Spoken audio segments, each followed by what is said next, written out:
तो चलिए बच्चों, आज हम लोग हिंदी का एक नया टॉपिक पढ़ते हैं। इस टॉपिक का नाम है संज्ञा। हमारे साथ हमारे हॉस्टल के बच्चे हैं, इनके साथ हम पढ़ाई करेंगे। हम इसको ऑनलाइन रिकॉर्ड भी कर लेंगे और हमारे बच्चे सारे के सारे इस टॉपिक को सीख भी जाएंगे। क्योंकि यह हिंदी का टॉपिक है, इसलिए आपको बस ध्यान से इस वीडियो को काफ़ी अच्छे से देखना है। लिखने की कोई ज़रूरत नहीं है, आप बस देखिए, देखकर आप सारी चीज़ों को समझ जाएंगे। तो बच्चों, आपने संज्ञा इससे पहले भी पढ़ा होगा और इसके बारे में भी समझा होगा कि संज्ञा एक्चुअली में होते क्या हैं। तो सबसे पहले मैं आपको बता दूं कि संज्ञा को इंग्लिश में नाउन के नाम से जाना जाता है। तो आप कहोगे सर जी कौन सा नाउन?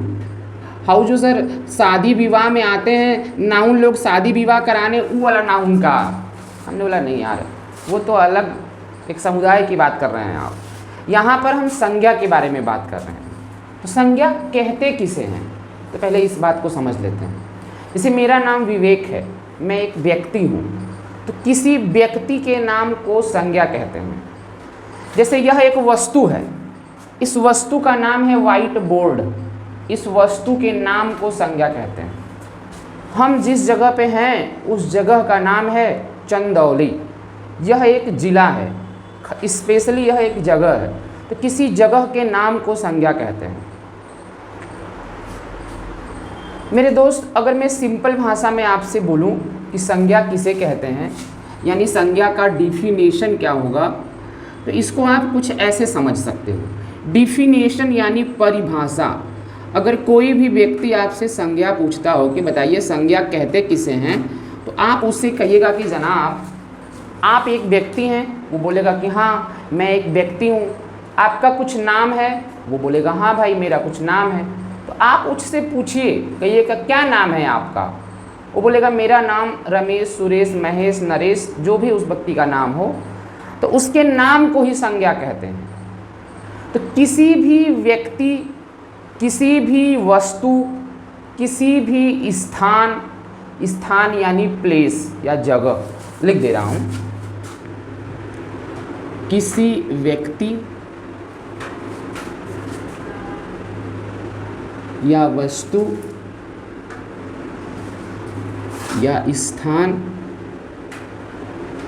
या आपके दिल के अंदर से कोई भाव उत्पन्न हो, फीलिंग्स जिन्हें कहते हैं, ETC, इसी को हम इत्यादि बोलते हैं। इत्यादि के नाम को, इत्यादि के नाम संज्ञा कहलाते हैं। इसे समझिए आप। देखिए मैं क्या बोला था कि बच्चों, अगर आपको ध्यान से आपने देखा ना इस वीडियो को, तो आपको ये पूरे के पूरे संज्ञा के बारे में जानकारी हो जाएगी। जैसे देखिए मेरे भाई, मैं एक व्यक्ति हूँ। जैसे मेरे सामने बैठे हैं विराट, ये रहे भैया विराट। विराट एक व्यक्ति हैं, का कान बना देते हैं ऐसे, दो हाथ बना देते हैं ऐसे। इन व्यक्ति का नाम है विराट। तो किसी भी व्यक्ति के नाम को, ये रहा व्यक्ति का नाम। विराट ने अपने हाथ में, अपने हैंड में एक घड़ी पहन रखा है। तो उस घड़ी, देखिए जो हाथ में जिस वस्तु को उन्होंने पहन रखा है, उस वस्तु का नाम है घड़ी। तो घड़ी भी एक संज्ञा होगी। देखिए मैंने यहाँ पे किसी व्यक्ति लिखा है, वस्तु लिखा है, स्थान लिखा है, भाव लिखा है। मैं यहाँ पे जानवर नहीं लिखा हूँ। देखिए बच्चों, जानवर भी संज्ञा के ही कैटेगरी में आते हैं। तो व्यक्ति ना बोलकर अगर मैं बोलूँ किसी प्राणी जिनके अंदर प्राण पाया जाए, तो जानवरों के अंदर, पेड़ पौधों के अंदर भी प्राण पाया जाता है, तो वो भी संज्ञा के कैटेगरी में आएंगे। ये हैं विराट भैया। इस विराट भैया का नाम है, विराट है माने यह एक संज्ञा होंगे। और ये रही विराट भैया की मैडम, कोई होंगी फ्यूचर में इनकी एक मैडम होगी, घुघुराले बालों वाली, पतली कमरिया मोर हाय हाय वाली मैडम होंगी। तो इनकी मैडम भी एक व्यक्ति हैं, माने एक इंसान है। इनका भी कोई न कोई नाम होगा, जो भी नाम होगा अभी तो नहीं पता। इनका नाम हम मान लेते हैं कि होगा विराट बो, तो ये जो विराट वो हैं यह भी क्या होंगे बच्चे, एक नाउन होंगे। और ध्यान से सुनिए, देखिए विराट वो भी एक नाउन है। ये रहे विराट, ये रही विराट वो, और इन दोनों लोगों का कोई एक प्यारा सा बच्चा भी होगा। अभी नहीं होगा, आगे फ्यूचर में होगा। तो इनके बच्चे का भी कोई न कोई नाम होगा, XYZ जो भी नाम होगा, अमन समन मोनू चोनू कलुआ भलुआ अंटुआ भंटुआ, जो भी नाम होगा उनके बच्चे का, चूँकि वो भी एक नाम रखा जाएगा, तो उस नाम उस माने इनके बच्चे को भी हम संज्ञा के कैटेगरी में रखेंगे। अब सुनिए ध्यान से, एक बार विराट की मैडम ने विराट को बोला कि सजनवा, मेरे प्यारे प्यारे सजनवा, आप बहुत आप मुझे कहीं घुमाते नहीं हैं, आज मैं आपके साथ घूमने चलूँगी। विराट बोला कि ठीक है मेरी प्यारी प्यारी सजनिया, हम आपको घुमाएंगे। तो विराट ने क्या किया कि अपने मैडम को एक गाड़ी पे बिठाया। अब सुनिए, देखिए मेरे भाई, ये देखिए, ये रही वो गाड़ी। अब गाड़ी एक वस्तु है, तो इस वस्तु का नाम भी होगा, और किसी भी वस्तु का नाम संज्ञा होता है, माने गाड़ी जो शब्द है खुद ही एक संज्ञा है। अब इस गाड़ी में बैठ के ये लोग चंदौली ज़िले से निकलकर चले गए घूमने, और इनको घूमने के लिए विराट लेकर चले गए दिल्ली, यानी दिल्ली। और दिल्ली एक जगह का नाम है, तो किसी जगह के या स्थान के नाम को भी संज्ञा कहते हैं। बोलिए भाई, क्या बात समझ में आई? माने किसी व्यक्ति के नाम को संज्ञा कहते हैं, किसी जगह के नाम को संज्ञा कहते हैं, किसी भाव के नाम को संज्ञा कहते हैं। तो आप कहेंगे सर ये भाव का क्या मतलब हुआ? हमने बोला भाव का मतलब हुआ फीलिंग। आपके मन से, आपके दिल के अंदर से जो फीलिंग निकले। जैसे मान लीजिए ये विराट हैं और ये विराट की मैडम हैं, ये दोनों लोग घूमने चले गए, घूमने गए दिल्ली। भाई दिल्ली घूमने गए, विराट ने बोला कि चलो रे सजनिया तुमको दिल्ली घुमा ही देते हैं जब तुम इतना जिद कर रही हो तो। और दिल्ली ये घूमने गए तो इनकी सजनिया को लगा कि यार ये तो मेरी बातों को सुन रहे हैं अच्छे से, मेरी बातों को मान रहे हैं अच्छों से। तो ये दिल्ली लाल किला पे दोनों लाल किला घूमने गए। लाल किला देखिए ये महल का नाम है, पहले एक महल था, इसको लाल को रेड कहते हैं, किला माने फोर्ट। तो ये भी एक संज्ञा होगा, यह भी एक संज्ञा होगा। और लाल किले पर पहुँचे भैया ये दोनों मियाँ और बीबी लाल किले पे पहुँचे। तो इनकी मैडम ने हाँ विराट की मैडम ने भाई खरीदा एक गुलाब खरीदा। अपने हाथ में क्या खरीदा इन्होंने? गुलाब, फूल गुलाब का। अरे गुलाब ही नहीं बनाने आ रहा मुझे मान लीजिए कि इन्होंने एक फूल खरीदा, फूल माने फ्लावर। और वो कौन सा फ्लावर था मेरे दोस्त? गुलाब। देखिए गुलाब किसी फूल का नाम है, तो किसी भी वस्तु के नाम को संज्ञा कहते हैं, यानी यह एक संज्ञा शब्द है। और गुलाब लेकर इनकी मैडम पहुंची विराट के पास। अब विराट से बोली सजनवा हमारे, हाई गुलाबवा पकड़ लीजिए, ले लीजिए गुलाब। काहे ले लीजिए? क्योंकि आपने मेरी बात को सुना, मुझे घुमाया, मैंने बोल दिया, आप तुरंत मुझे घुमाने लेके चले आए। विराट गुलाब को पकड़े और वो उधर से बोली कि मेरे सजनवा मैं आपसे बहुत प्यार करती हूँ। क्या करती हूँ भाई? प्यार करती हूँ। और ये जो प्यार शब्द यानी लव शब्द है ना, यह एक फीलिंग है। क्या ऐसा है बच्चों कि जब किसी को प्यार आता हो तो दिमाग पे रेड कलर का बल्ब जलने लगता हो? ऐसा कोई इंडिकेटर है कि प्यार अगर किसी को हो तो बल्ब जलने लगे? नहीं, ये तो फीलिंग ना है। तो भाई उस इनकी मैडम ने अपनी फीलिंग इनके सामने रख दिया कि भैया मैं आपसे प्यार करती हूँ। और किसी भी फीलिंग्स को किसी भी फीलिंग्स को हम संज्ञा के कैटेगरी में रखते हैं। जैसे प्यार का उल्टा होता है घृणा, यानी हेट करना। अगर मान लीजिए वो कहते कि मुझे घुमाइए सजनवा, सजनवा घुमाने नहीं ले जाते, तब वो इनसे क्या कहती कि मैं आपसे घृणा करती हूँ, मैं आपसे बात नहीं करूँगी, चलिए हटिए यहाँ से। तो मेरे भाई आपने अभी तक समझा कि संज्ञा क्या होते हैं। अब हम आगे नेक्स्ट पॉइंट पे बढ़ते हैं और हम समझते हैं कि संज्ञा के कितने प्रकार होते हैं। आपने संज्ञा समझ लिया? हाँ जी समझ लिया सर। तो आइए हम संज्ञा के टाइप के बारे में समझ लेते हैं। There are how many types of noun. Okay, तो चलिए हम संज्ञा के प्रकार के बारे में समझते हैं।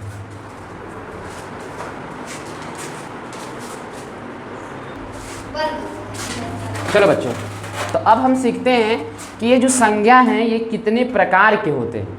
तो देखिए मैंने आपके सामने संज्ञा का प्रकार लिखा है। मैंने संज्ञा के प्रकार को दोनों लैंग्वेज में लिखा है। दैट मीन्स मैंने संज्ञा के प्रकार को हिंदी और इंग्लिश दोनों लैंग्वेज में लिखा है ताकि आप इसको और अच्छे से समझ पाएँ। तो देखिए बच्चों, संज्ञा के प्रकार में जो सबसे पहला प्रकार मैंने लिखा है इसका नाम है जातिवाचक संज्ञा। अब कहोगे सर जाति का मतलब तो हम समझ रहे हैं, लेकिन सर ये वाचक का मतलब क्या होता है, जरा ये बताइए।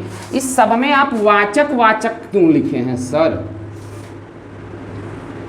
देखिए वाचक का अर्थ होता है बोध कराने वाला, बताने वाला, कोई व्यक्ति जो आपको बता रहा है। जैसे मैं आपका टीचर हूँ, आपके हर एक सवालों का जवाब मैं बताता हूँ, ठीक इसी तरह वाचक का अर्थ होता है बोलने वाला, बताने वाला। तो देखिए ऐसी संज्ञा, ध्यान से सुनिए मेरे भाई, ऐसी संज्ञा जो किसी विशेष समुदाय के बारे में बात करे, एक विशेष समुदाय के, जैसे मैं एक टीचर हूँ, तो अगर मैं बोलूँ टीचर यानी मैं बोलूँ शिक्षक या अध्यापक, मैं लिख देता हूँ, मैं बोलूँ शिक्षक, तो बच्चों शिक्षक लोगों का अपना खुद का एक जाति होता है। आप किसी डॉक्टर को शिक्षक नहीं बोल सकते। शिक्षक लोगों का अपना अलग ही एक जाति होता है, उस समाज में शिक्षक लोग होते हैं। अगर मैं बात करूं डॉक्टर, तो डॉक्टर जो शब्द है, पहली बात की संज्ञा है, ये आप भी जानते हैं। कौन सी संज्ञा है? तो डॉक्टर जो है, डॉक्टर लोगों का एक अपना अलग ही ग्रुप होता है, एक अपना अलग ही समुदाय होता है। जैसे मैं बात करूं प्रधानमंत्री, तो प्रधानमंत्री का एक अपना अलग ही समुदाय होता है। आप किसी को भी ऐसे प्रधानमंत्री नहीं बोल सकते, किसी को भी ऐसे डॉक्टर नहीं बोल सकते। जब कभी भी किसी पेशे की बात की जाए, पेशा जैसे डॉक्टर हो गया, टीचर हो गया, बिजनेसमैन हो गया, ये सारे पेशे से संबंधित चीज़ें। आप कहोगे सर जातिवाचक में जाति की बात होती है ना? हमने बोला हाँ यार, टीचर लोगों का पढ़ाना काम है, तो टीचर लोगों का पढ़ाना काम है, तो उनकी जाति हो गई पढ़ाना, यानी शिक्षकों की जाति से आते हैं ये।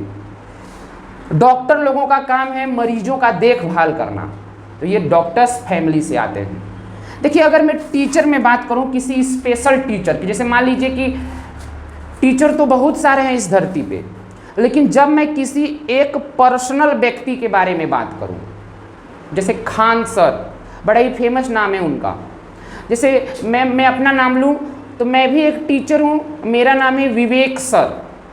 तो बच्चों जब किसी एक विशेष व्यक्ति के बारे में बात करी जाए, तो समझ जाइएगा कि आप उस पर्सनल व्यक्ति के बारे में बात कर रहे हैं, प्रॉपर किसी एक व्यक्ति के बारे में बात कर रहे हैं। जैसे मैं बोलूं वकील, जैसे मैं बोलूं वकील यानी एडवोकेट। देखिए वकील एक पेशे का नाम है, वकील लोगों का एक अपना अलग ही ग्रुप होता है। लेकिन अगर इसी वकील के ग्रुप में मैं किसी एक वकील का नाम ले लूं, जैसे श्री राम जेठमलानी, बहुत ही फेमस वकील हैं, बहुत ही फेमस वकील हैं, मैंने इनका स्पेशली नाम ले लिया। तो अगर मैं बोलूं प्रधानमंत्री, तो प्रधानमंत्री तो बहुत सारे हैं, बहुत सारे हुए भी, लेकिन उसी में अगर किसी एक प्रॉपर व्यक्ति का नाम ले लूं, जैसे श्री नरेंद्र दामोदर दास मोदी। तो किसी पर्सनल व्यक्ति के बारे में जब बात होने लगे तो समझ जाइएगा वहाँ पे व्यक्तिवाचक हो संज्ञा होगी। जब किसी व्यक्ति के बारे में बात हो, जब किसी समुदाय के बारे में बात हो, तो समझ जाइएगा वहाँ पे जातिवाचक संज्ञा होगा। जैसे ध्यान से सुनिए मेरे दोस्त, जैसे मैं बोलूँ जानवर, तो जानवर लोगों का अपना खुद का एक समुदाय होता है। उसी जानवर में मैं किसी एक स्पेशल जानवर का नाम ले लूं तो आप कहेंगे कि मेरे भाई वो प्रॉपर नाम। जैसे मैं बोलूं फूल, फूल तो बहुत सारे हैं इस धरती पर, अपना फूलों का एक अपना अलग ही ग्रुप होता है। आप किसी सब्जी को फूल नहीं बोल सकते, लेकिन अगर उसी फूल के ग्रुप में मैं किसी स्पेशल व्यक्ति, स्पेशल फूल का, जैसे रोज, गुलाब, या मैं उसे मैरीगोल्ड, मैं किसी स्पेशल फूल का नाम ले लूं तो समझ जाइएगा वहाँ पे व्यक्तिवाचक होगा। तो बच्चों यहाँ तक आपने सीखा कि व्यक्तिवाचक संज्ञा और जातिवाचक संज्ञा क्या होते हैं। अब चलिए थोड़ा आगे बढ़ते हैं और हम सीखते हैं समूहवाचक संज्ञा क्या होते हैं। देखिए जैसा कि नाम से ही क्लियर हो रहा है कि जो समूह का बोध कराए, वाचक माने जो समूह के बारे में बतलाए। जब कहीं जैसे क्लास, क्लास एक समूहवाचक संज्ञा का उदाहरण है, क्योंकि क्लास में एक बच्चे नहीं पढ़ते हैं, एक से अधिक बच्चे पढ़ते हैं। जैसे पुलिस, तो पुलिस एक समूहवाचक संज्ञा के अंतर्गत आती है। जैसे आर्मी, आर्मी एक लोगों से नहीं बनती है, आर्मी बनाने के लिए ज़्यादा लोग चाहिए। जैसे गुच्छा, चाबी का गुच्छा, बंच ऑफ की, गुच्छा माने एक से ज़्यादा वस्तु। बात समझ में आ रही है। जैसे झुंड, भेड़ों का झुंड, झुंड में भी आप समझ रहे होंगे कि अधिक से अधिक, नाम से समझ में आ जाएगा कि आपके अधिक की बात की जा रही है। जैसे जनता, जनता, पीपुल की बात करें तो जनता में कोई एक व्यक्ति नहीं आएगा, जनता में सारे लोग आ जाएंगे। वहाँ समूह की बात हो रही है जहाँ बहुत ज़्यादा मात्रा में लोग कलेक्ट हो जाए, इसीलिए तो इसे कलेक्टिव नाउन बोलते हैं। जब कलेक्शन की बात की जाए, समूह की बात की जाए। बोलिए भाई क्या समूहवाचक संज्ञा आपको समझ में आई? जैसे भीड़, which type of noun is crowd? Crowd is a collective noun, क्योंकि भीड़ में कोई एक व्यक्ति नहीं होता है, भीड़ में एक से ज़्यादा लोग होते हैं। तो भीड़ माने कलेक्टिव नाउन। जैसे मैं बोलूँ टीम, आओ मिलकर काम करते हैं, टीम बनाते हैं, तो टीम में एक से अधिक लोग होंगे। जहाँ भी एक से अधिक लोग हुए, एक ग्रुप की बात हुई जब, तो समझ जाइए वहाँ कलेक्टिव है। जैसे फैमिली, फैमिली माने परिवार, परिवार में कोई एक बंदा नहीं होगा, एक से अधिक ही बंदे होंगे, इसीलिए फैमिली जो हो जाएगा मेरे दोस्त वो कलेक्टिव नाउन है। जैसे कमिटी, कमिटी माने समिति। जब कोई केंद्र सरकार कमिटी का गठन करती है तो उस कमिटी में 5 से अधिक लोग ही होते हैं, माने एक से ज़्यादा लोग होंगे। बस आप ये समझ लीजिए यहाँ पे होता है समूहवाचक संज्ञा। बात करें भाववाचक संज्ञा में, देखिए भाववाचक संज्ञा को बच्चों हम एब्स्ट्रैक्ट नाउन के नाम से जानते हैं, जहाँ पर कोई भाव उत्पन्न हो। देखिए भाववाचक संज्ञा पहचानने का सिंपल सा नियम है, ऐसी संज्ञा जिसे हम महसूस करें, फील करें, बाकी उसके वो हमको दिखाई ना दे, महसूस हो सके। जैसे कि सर वो लड़का जो है ना वो बहुत उदास लग रहा है, तो उदास लग रहा है का माने हमारे देखने से वो लग रहा है कि उदास है। उदास जब कोई व्यक्ति होता है तो ऐसा नहीं है कि उसके सर पे या उसके हाथ पैर में कोई बत्ती जलने लगती है, ऐसा कोई नोटेशन नहीं है। हमारा माइंड समझ जाता है कि हाँ यार वो उदास है, हाँ सर वो रो रहा है, सर वो खुशी मना रहा है। तो खुशी मनाना, हमको लगता है कि वो खुशी मना रहा है, तो खुशी मनाना एक फीलिंग है। जैसे मुझे सर प्रॉफिट हुआ, मुझे इस बिजनेस में प्रॉफिट हुआ, मुझे लगता है कि ये प्रॉफिट हुआ, लॉस हुआ, शुभ अशुभ, प्रेम घृणा ईर्ष्या, ये सारे के सारे भाववाचक संज्ञा हैं। जहां पर एक भाव की उत्पत्ति हो। बच्चों, क्या आप सभी लोग बात समझ पा रहे हो? ठीक है, तो भाववाचक संज्ञा भी हमने समझ लिया। अब आइए बात करते हैं द्रव्यवाचक संज्ञा की। देखिए, द्रव्यवाचक संज्ञा को पहचानने का बहुत ही छोटा सा और सिंपल सा नियम है। द्रव्यवाचक संज्ञा वे संज्ञाएं होते हैं जिन्हें हम माप या तौल सकें, माने मापने और तौलने वाली संज्ञाएं लिख देते हैं, माप और तौल की जा सकने वाली संज्ञा, माप या तौल की जा सकने वाली संज्ञा, ऐसी संज्ञा जिसका मापन किया जा सके। जैसे गेहूं को हम तराजू में, वेइंग मशीन में माप सकते हैं। सोना, चांदी, हीरा, ये सब, दूध, तेल, ये सारी चीज़ों को हम माप सकते हैं।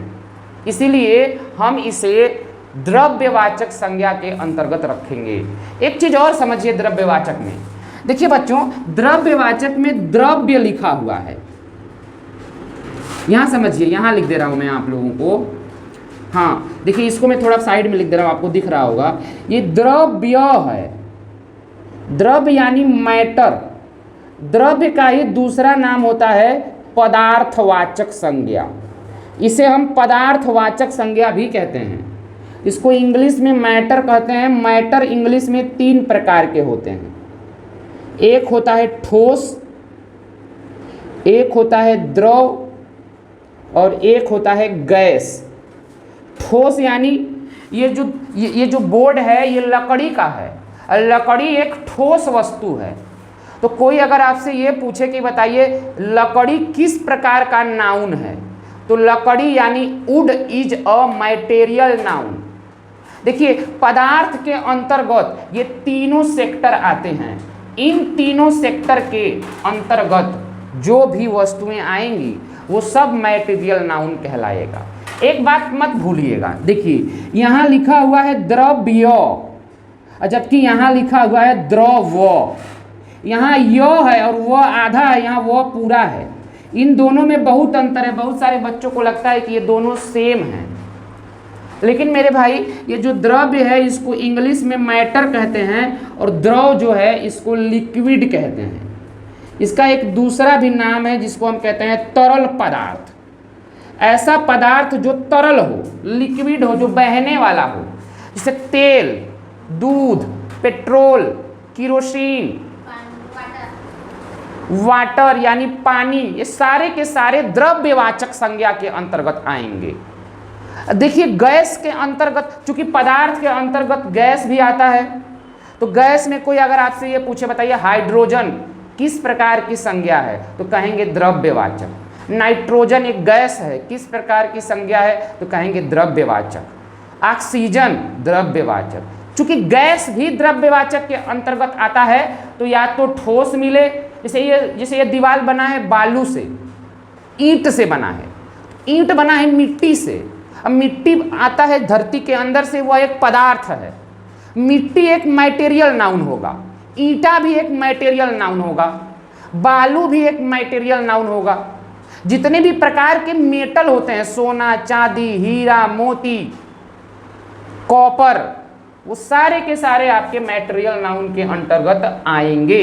तो बच्चों, अभी तक हम पढ़ चुके हैं संज्ञा, और संज्ञा के हमने सारे टाइप्स पढ़ लिए हैं। तो चलिए मैं आपको अब क्वेश्चन के माध्यम से जितने भी प्रकार के क्वेश्चंस बनते हैं पेपर में इससे संबंधित एक बार उसको करा देता हूँ। तो चलिए ध्यान से अब नेक्स्ट देखते हैं, नेक्स्ट समझते हैं। भाई इसके बाद बंद करो भाई। तो चलिए बच्चों, आपके सामने कुछ एग्जाम्पल्स लिखा है मैंने। अभी तक जो हम लोगों ने पढ़ाई करा है वही सारे उन्हीं सभी टॉपिक से संबंधित ये एग्जाम्पल हैं। आप एकदम ध्यान से इसको समझिएगा। मैं इसको सॉल्व कराने जा रहा हूँ, आपको पक्का समझ में आएगा ये। देखिए ध्यान से, मैं बात कर रहा हूँ पेड़ की। पेड़, तो देखिए इस धरती पे पेड़ तो बहुत सारे हैं। अपना पेड़ों का एक खुद ही जाति है। आप किसी पौधा को पेड़ नहीं बोल सकते हैं। आप ना ही किसी आदमी को या किसी जानवर को पेड़ नहीं बोल सकते आप। आपके दिमाग में पेड़ का फोटो बन चुका है कि हम पेड़ किस टाइप के होते हैं। तो पेड़ यानी ट्री एक कॉमन नाउन है।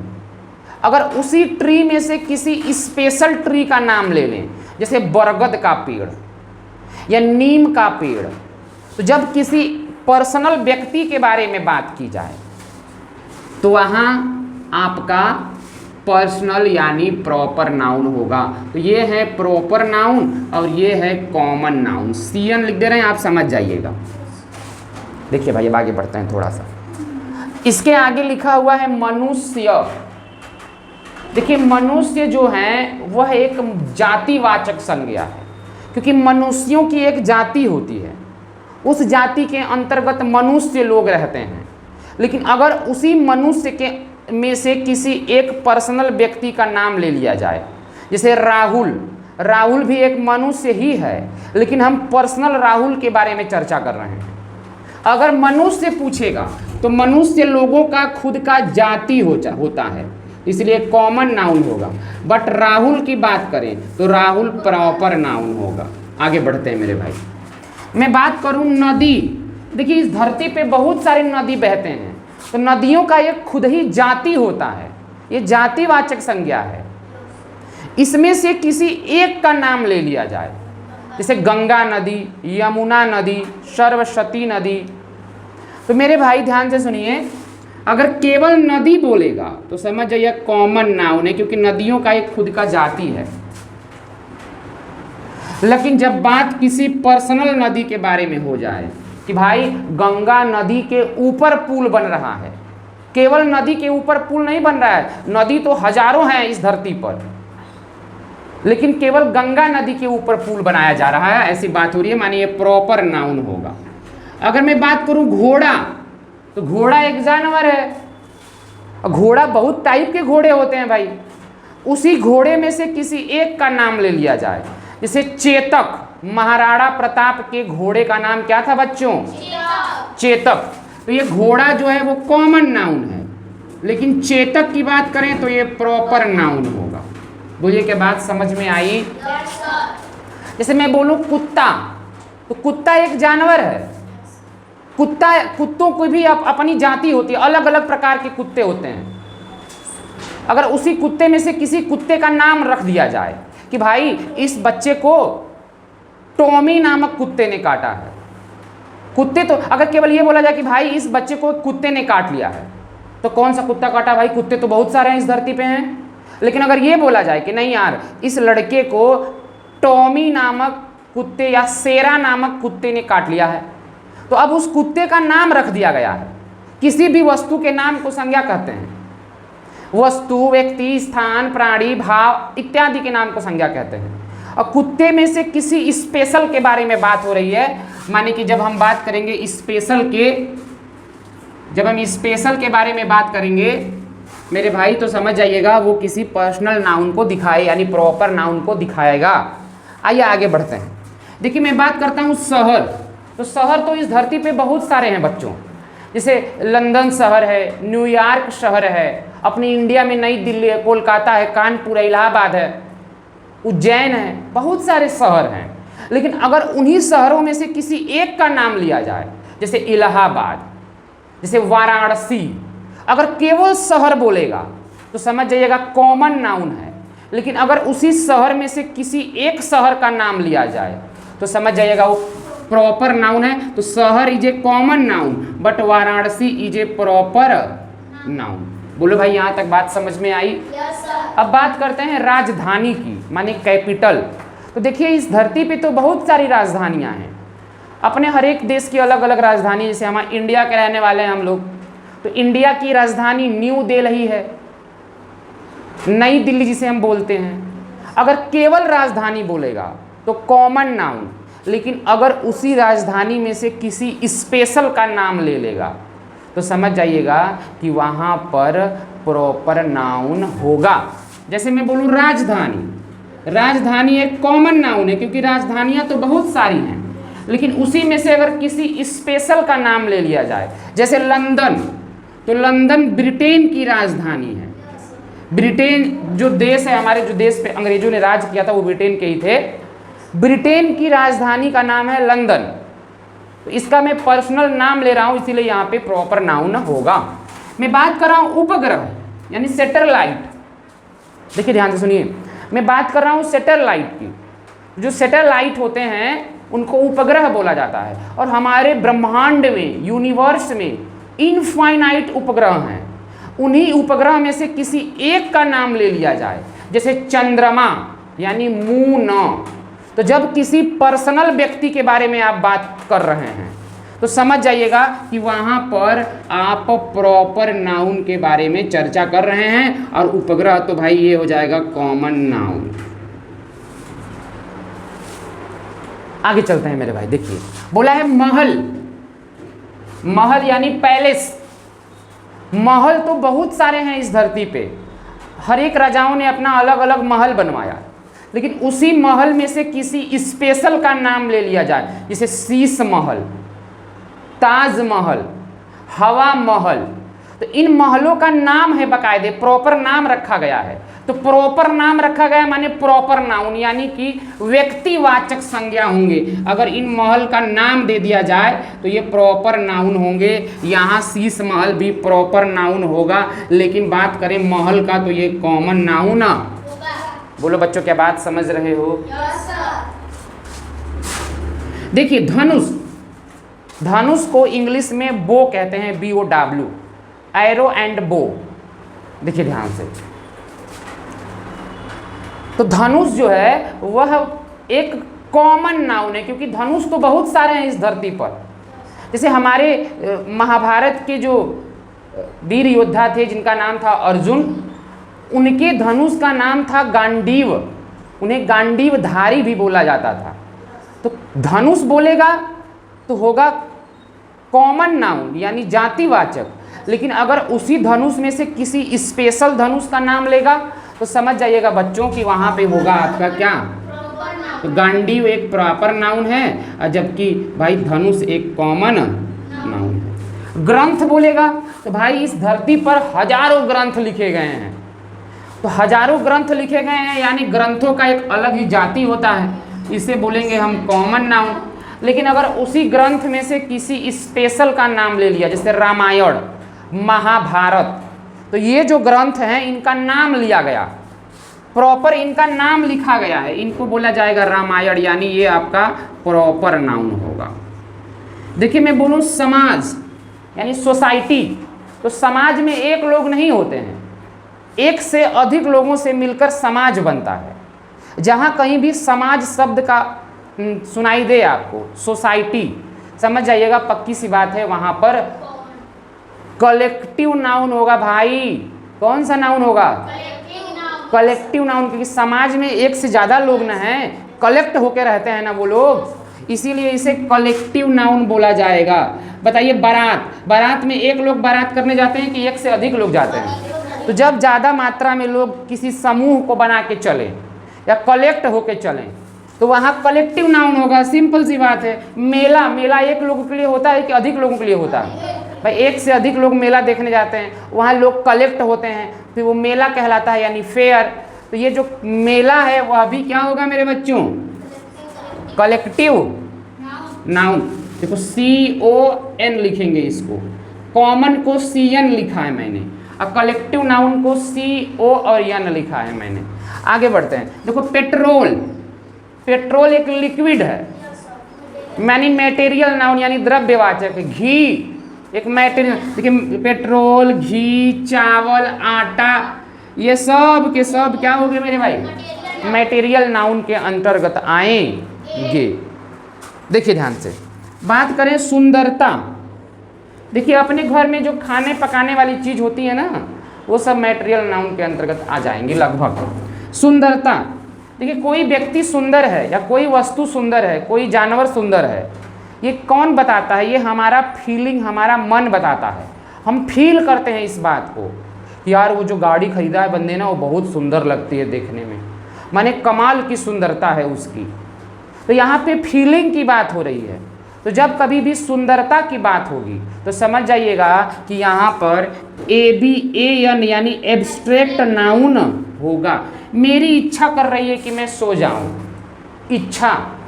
अब ऐसा नहीं है कि हमारे शरीर के अंदर कोई पैरामीटर, कोई इंडिकेटर लगा है जो तुरंत जलने लगेगा। हमें फील होता है कि हमें भूख लगी है सर जी, हमें प्यास लगी है, हमें फील होता है। हम हंसते हैं, वो कोई रोता है तो हमें देख के लगता है कि हाँ यार सर, हमको लग रहा है सर वो रो रहा है। मेरे भाई, जब बात करें विश्वास की तो मुझे तुम पर विश्वास है। तो विश्वास यानी ट्रस्ट, यह एक फीलिंग है कि भाई मुझे तुम पर विश्वास है, मानी मैं फील कर रहा हूँ कि आप विश्वास के लायक हैं। यह भी एक एब्स्ट्रैक्ट नाउन होगा। आशा, अब कहोगे सर आशा किसी व्यक्ति का नाम भी तो हो सकता है। हाँ बिल्कुल, जब नाम का अर्थ निकलेगा तो समझ जाइएगा कि वहाँ पे प्रॉपर यानी व्यक्तिवाचक होगा। लेकिन यहाँ पे आशा निराशा, माने आप कहीं, आप अपने पापा से बोले कि पापा आप मार्केट जा रहे हैं तो मेरे लिए आप कुछ लेते आइएगा। आप पापा ने बोला कि ठीक है हम लेते आएंगे। आप उम्मीद लगा के घर पे बैठे हैं, एक आशा लगा के घर पे बैठे हैं कि पापा जो हैं वो हमारे आएंगे तो हमारे लिए कोई मिठाई या कुछ ऐसी वस्तु लेकर आएंगे। और सच में भाई पापा जब आए आपके तो आपके लिए वो मिठाई वगैरह लेकर आए। वो माने आपने जो आशा लगाया था वो पूरा हो गया।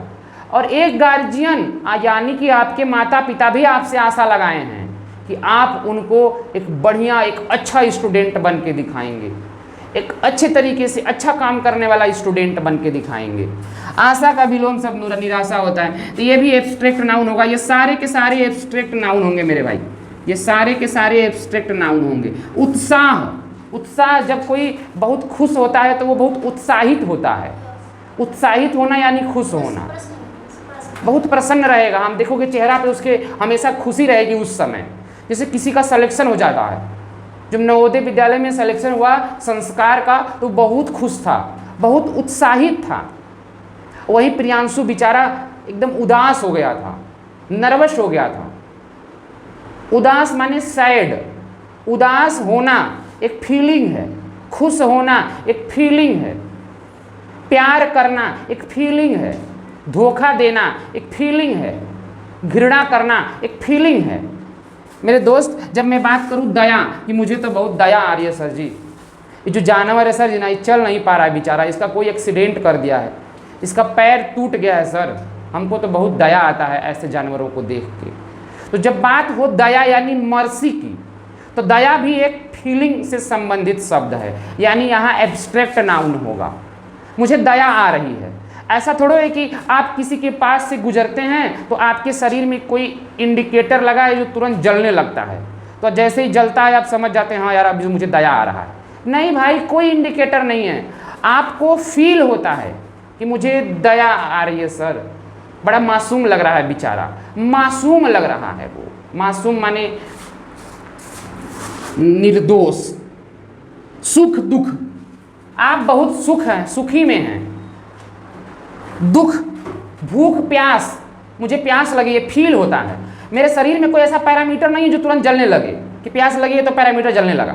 जैसे मोबाइल है, मोबाइल के अंतर्गत सेट है, मोबाइल में पैरामीटर सेट है। मोबाइल को अगर भूख लगती है तो दिखाता है भाई 1% चार्जिंग, तो हम उसको चार्ज में लगाते हैं। लेकिन हमारे शरीर के अंदर ऐसा कोई पैरामीटर नहीं है। हमको फील होने लगता है कि हाँ यार मुझे भूख लगी है, तो जाके मम्मी से बोलते हैं मम्मी मम्मी हमको भूख लगी है, तो मम्मी कहती हैं अभी तो खाए थे दूथरिया, अब कितना खाओगे? बोले मम्मी भूख लगी है फिर भी। प्यास लगी है, प्यास लगना, भूख लगना, नारा लगाना, भारत माता की नारा लगाना, जयकारा लगाना, यह भी एक फीलिंग होता है। हार जीत, ये सारे के सारे क्या हैं बच्चों? फीलिंग्स हैं। तो चलिए आज आपने सीखा नाउन के बारे में, और बच्चों हमने सीखा नाउन के सारे प्रकार। अब हम आपको नाउन का दूसरा पार्ट डाउनलोड कर, दूसरा पार्ट जब डालेंगे तो उसमें इससे संबंधित जो इम्पोर्टेंट सवाल हैं, इम्पोर्टेंट कॉन्सेप्ट हैं, जैसे कि कॉमन नाउन से एब्स्ट्रैक्ट नाउन में कैसे जाया जाता है। जैसे मनुष्य एक कॉमन नाउन है, तो मनुष्य का एब्स्ट्रैक्ट नाउन हो जाएगा मनुष्यता या मानवता।